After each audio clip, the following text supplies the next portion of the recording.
We are rounding the bases, and this news just stinks.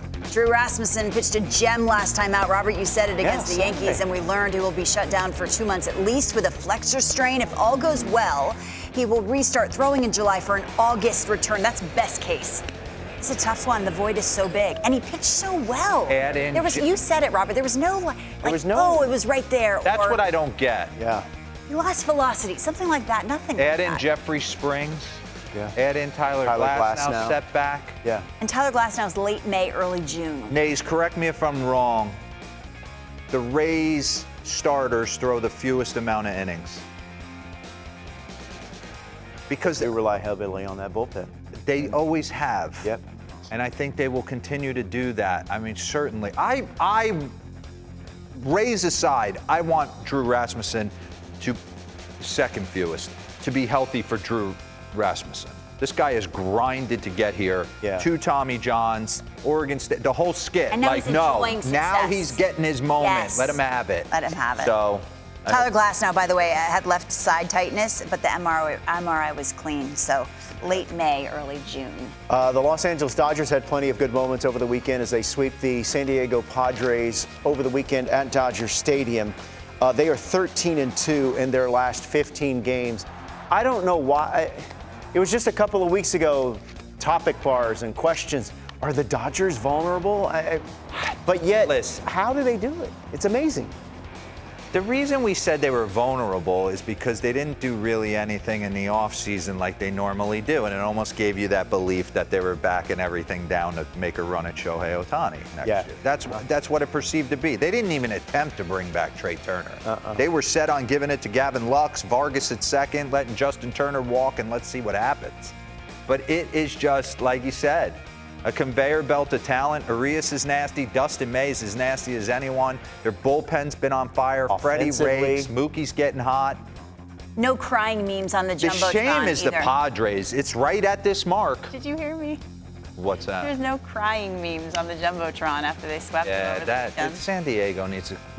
You know how much we love them, but they need to. We love them. Let's call it like we see it. Okay, let's They're call it playing like we see flat. It. About the Cardinals, because they had a nice weekend and they are going to restore a little order. What am I talking about? On Saturday, Ali Marmol said we feel good about the progress that was made with Willson Contreras. He will be back behind the plate to catch Jack Flaherty today.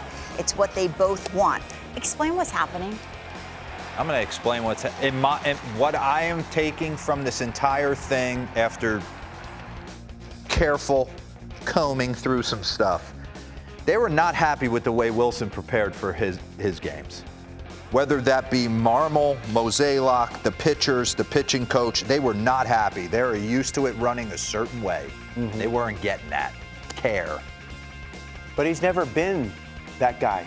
He's never been Yadi Molina. Exactly. So they kind of should have known that coming in, right. But still, the expectations were. So let's pull it. I couldn't believe they did it just because it was going to make them look kind of almost borderline foolish, but they were willing to do that. And now, all of a sudden, through the grace of God, he's decided to put more time and effort. To Willson Contreras' credit, he's been the perfect soldier publicly.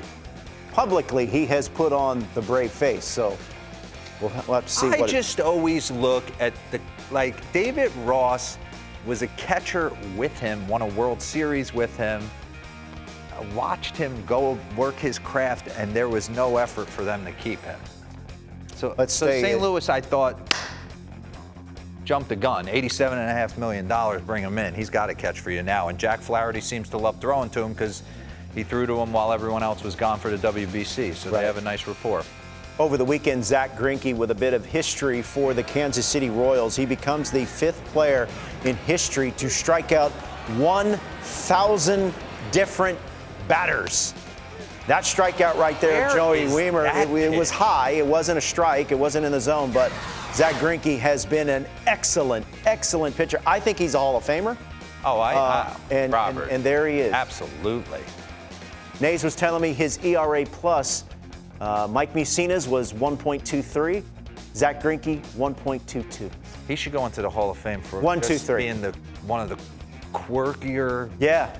More great athlete too. Remember when you guys weren't. He just walked away from the game because he wanted to go try and be on the PGA Tour. Yeah.